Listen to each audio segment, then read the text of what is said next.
Hi, friend. Welcome to Holly's Highlights, a podcast designed to encourage, inspire, and equip you to intentionally live your life full of purpose. I'm your host, Holly Kirby, motivational speaker, leadership cultivator, marketing strategist, and personal cheerleader. Let's check out today's highlight. Before we begin today's episode, I'd like to tell you about my award-winning book, Facelift, Embracing Hope Through Your Heartaches. If you're walking through a difficult season or looking for encouragement and purpose, this faith-filled book offers practical hope and includes a discussion guide at the end of every chapter, making it a great choice for book clubs and Bible studies. You can find Facelift on Amazon, through Barnes & Noble, online at Target and Walmart, and at many local bookstores and libraries. In honor of today's guest from By Faith Farm, a portion of all book sales during July 2026 will be donated to Fed by Faith to help support their mission of feeding those in need. Now, let's jump into today's conversation. Today, we're talking about purpose, faith, generosity, and what can happen when ordinary people say yes to an extraordinary calling. Did you know that more than 44 million Americans experience food insecurity each year? That's roughly 1 in 8 people who don't always know where their next meal will come from. Yet, in the midst of that need, ordinary people are stepping out in extraordinary faith to make a difference.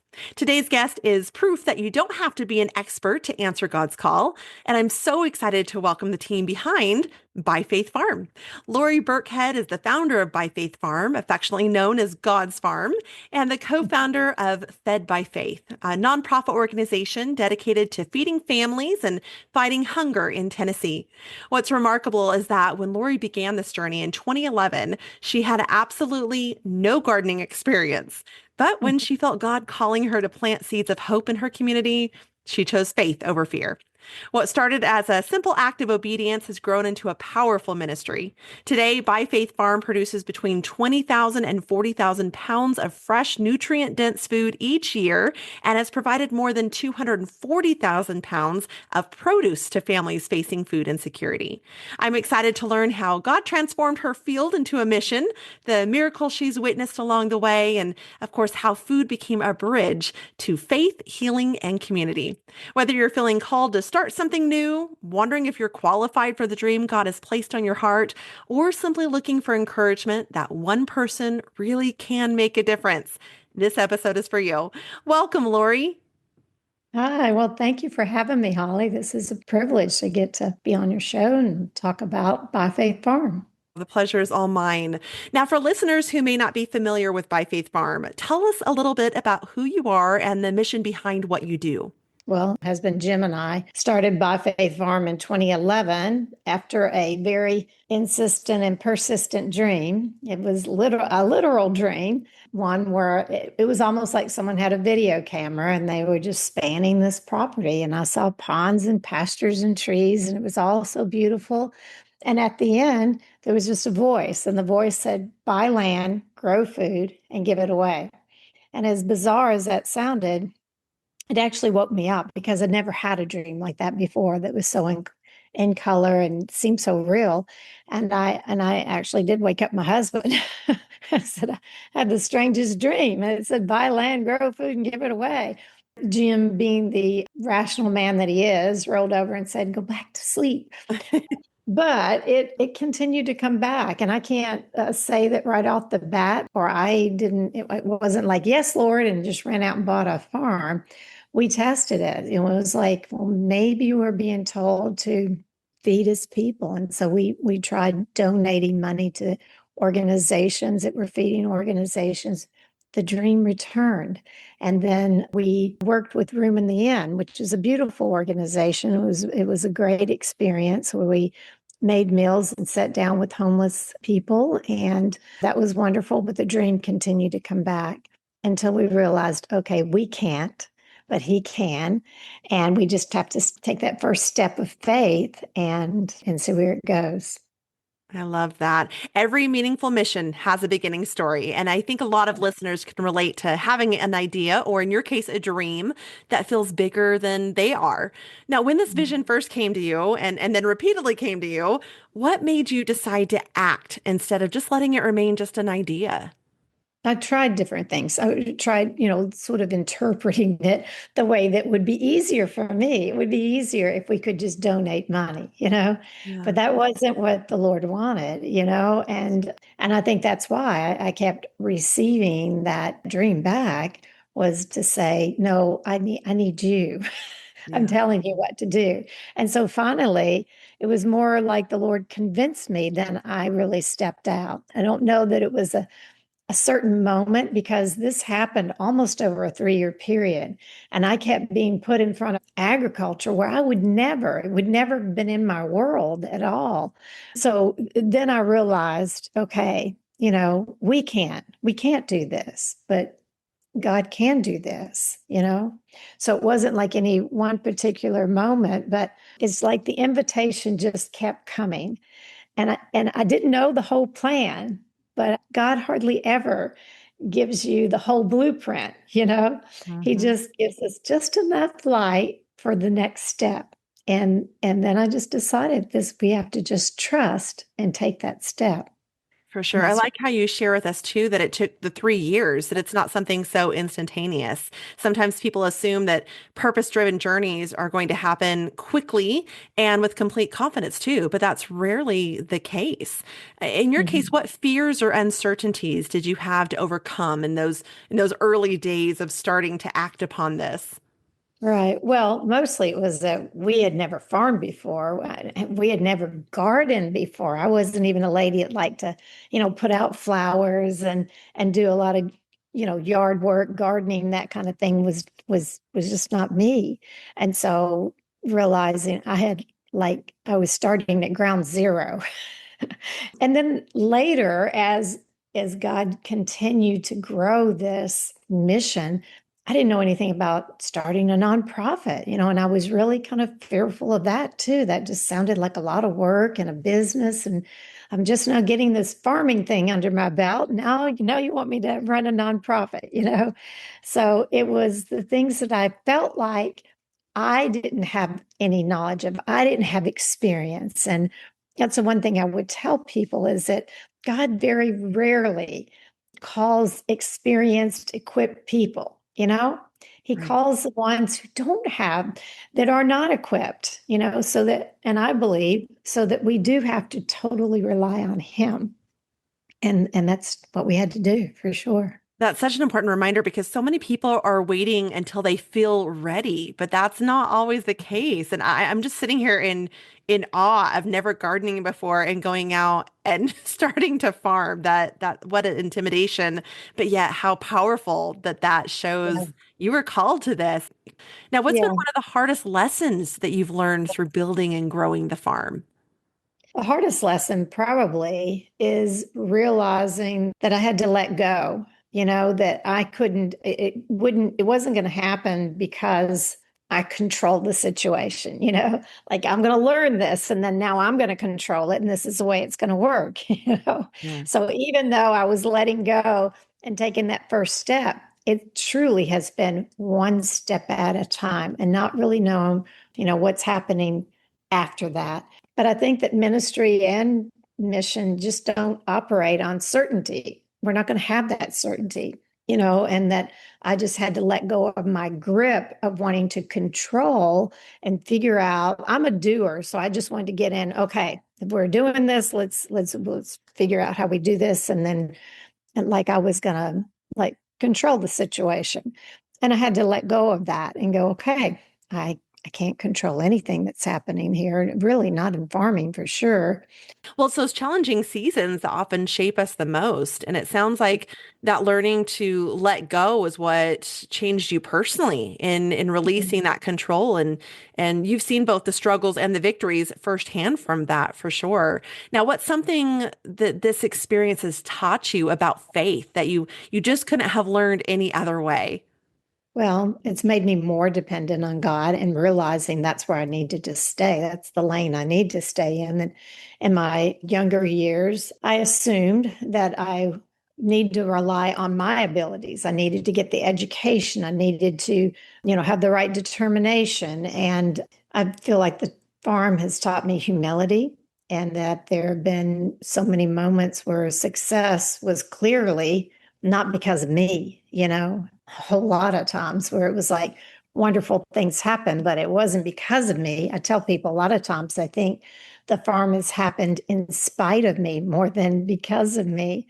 I have had other sort of vision dream that I'm holding onto a rope and like my heels are in the sand and this rope is just pulling me and my heels are just and almost like I'm going way too far, too fast. And that when I woke up, I thought, you know what that is? That was God because He is pulling the ship. And a lot of times I'm holding back what could happen here because I'm waiting to have the right experience, the right answers. And the Lord was saying, let's go. So much more can happen here. I think for so many years, I thought it was just about the food. I needed to grow the food. I needed to get better at that, learn to be a better farmer and expand the gardens and grow more.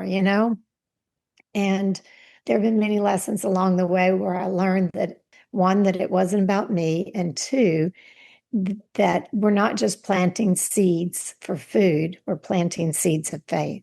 And that has just happened. I mean, just organically almost as people came to the farm.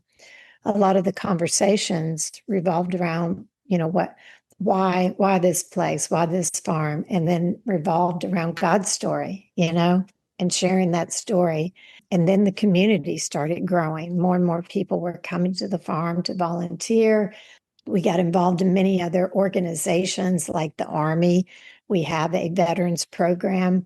And they just called, and said, hey, would you do this? Would you train our retiring veterans who want to learn about agriculture? And this was after about 10 years of doing this. And I thought, we could do that, sort of the basics of farming if you want to go out and start your own farm, because we've lived it for 10 years. So we started doing that, and it evolved into such a beautiful ministry because a lot of the veterans had some anxiety, maybe a little PTSD from their time in the service, and didn't feel like a regular 9 to 5 job was going to fit them.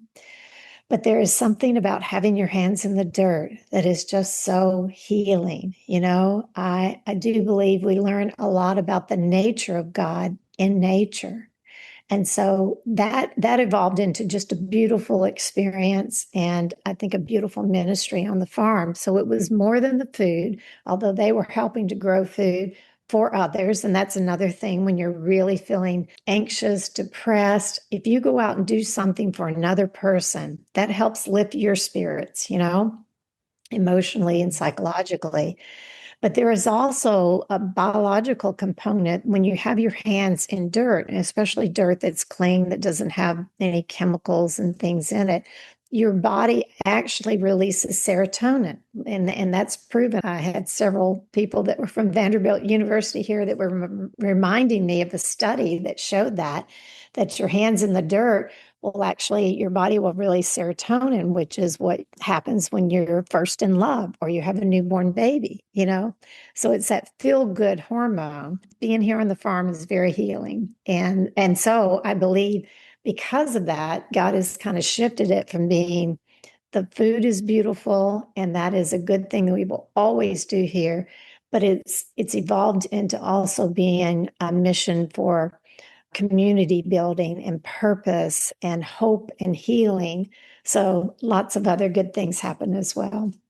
Course. Well, in the stories with the vets, that just puts a face to the impact that you're making. And you can tell just talking with you that it's not about just the farming. Is that at the root of it about the people and the ministry that you're a part of? How has serving others changed your understanding of what many look like of success? You mentioned even the vets, they can't go out necessarily for them for a 9 to 5 job, but this is where they find success. The world would define success as how much money you accumulate or titles or prestige or all those kinds of things. But that's, to me, is not success at all. I've discovered that true success is stewardship. Success isn't measured by what we keep, but it's measured by what we do with what we've been given, you know? And that's how I felt about this farm from day one. It was like, wow, this beautiful farm and how it happened here. And I didn't tell you all that story of how this land was actually chosen, but I just felt like it was a gift. And we needed to be good stewards of it and make it better than what it was when we first received it. Well, I believe we need to do that with our own gifts as well, our own self, our body, and our mind, what God has given us. We need to multiply. I think that the Lord has given us much, and we try to give back in whatever ways that we can. Think you're so right. We live in a culture that often measures success by what we accumulate. And I love how you focused on that stewardship and what we've been given, being able to use it to serve others and to love others and ultimately for his purpose, for his glory, right? Now, you've touched on it a little bit. What have you discovered about fulfillment through giving rather than receiving? I mean, you even mentioned when we're feeling down, go and do to others because it's like our cup being filled up. But yeah, there's so much in Yeah, just fulfillment of giving to others. there is. There's an incredible joy in being part of God's provision because it's through his provision that all this happens, but we get to be his hands and feet. And when you realize, you don't have to be wealthy or powerful to make a difference. All you have to do is just be available. Just be available, and he'll use you. And that feels powerful. Here I am, Lord, just use me. And then incredible things happen. You don't have to wait until you have all the answers or the right education or the right this or that. Just say, use me, Lord, and he will. Yeah, absolutely. It reminds me of a song that I sang back when I was in eighth grade, and I haven't thought about it till you just mentioned that to use me. And it was called Send Me, send me, Lord. Here I am, send me. Here And I I know am. there's listeners right now who are wondering, what their own purpose might be, right? They're saying the same thing, Lord, just send me, use me. And I fully believe that each one of us has a unique purpose, and it sounds very much like you do as well. In addition to being open to what God would have for us and just going to him with those open hands of where do you want me to go? What do you want me to do? How can I give of my resources, my time, my talent? How can someone begin discovering their purpose? I think that purpose begins at the intersection of three things: what breaks your heart, what brings you joy, and what opportunity God places right in front of you. So if you pay attention to all those things and then just take one small step and see what doors open up, because they will. And so I think it's just, I tell people, have your antenna up, be asking the Lord and thinking about that, and it will come to you. Purpose can sometimes feel overwhelming because people think they need a huge platform or a grand mission and yet here you started with a field and not even the experience of gardening. I'm still in wow of that. I feel overwhelmed by my flower garden in the front and you're inspiring me that I can conquer and Oh, you can. persevere that. What's One step one at a time. Yes, right. One bulb at a time. What's one misconception that people have about making a difference when we talk about go make a difference or bloom where you're planted?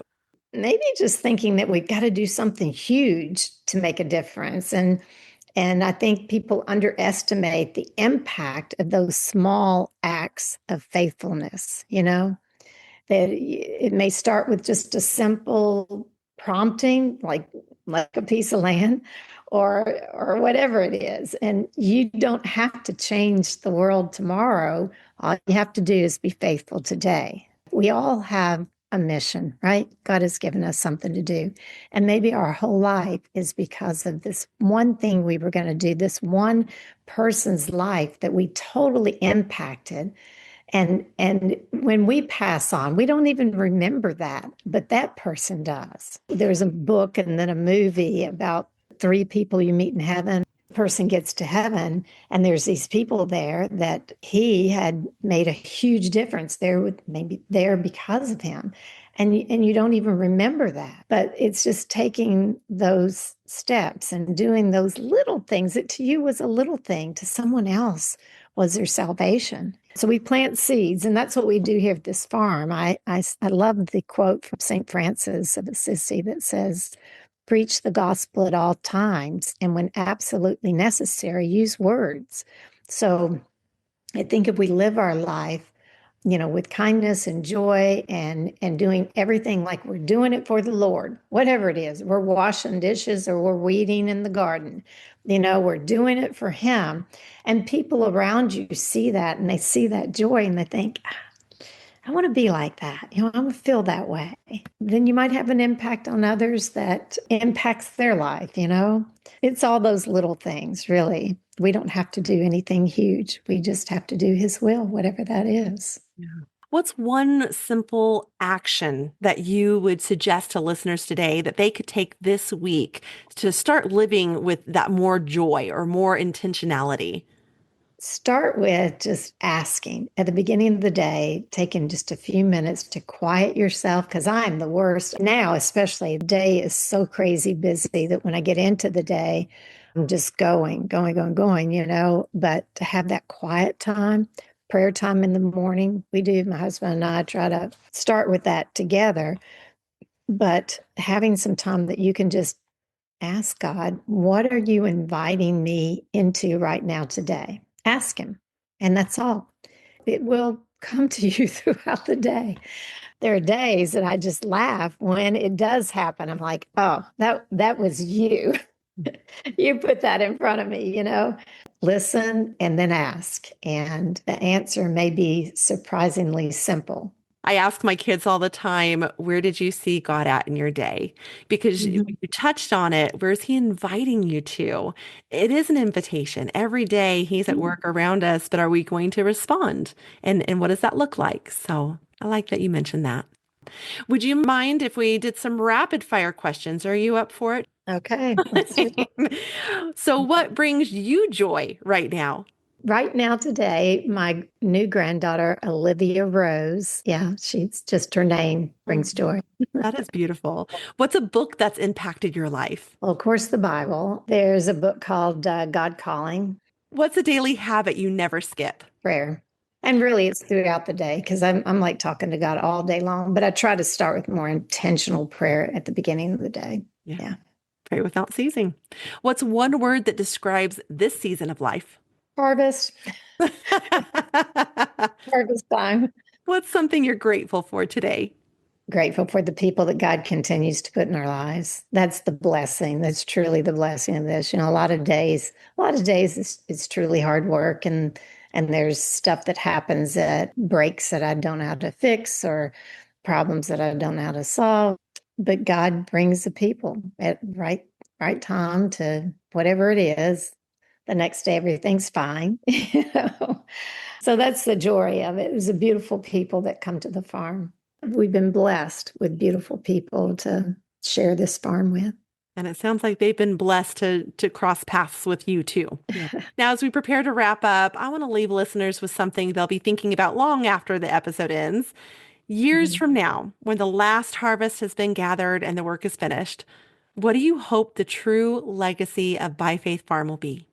I hope they remember that ordinary people trusted God and discovered what was possible when a community came together in faith. And if someone looks at By Faith Farm and thinks, maybe God can use me too, I would be happy with that. Hmm. Now, one quote that comes to mind is from Ralph Waldo Emerson.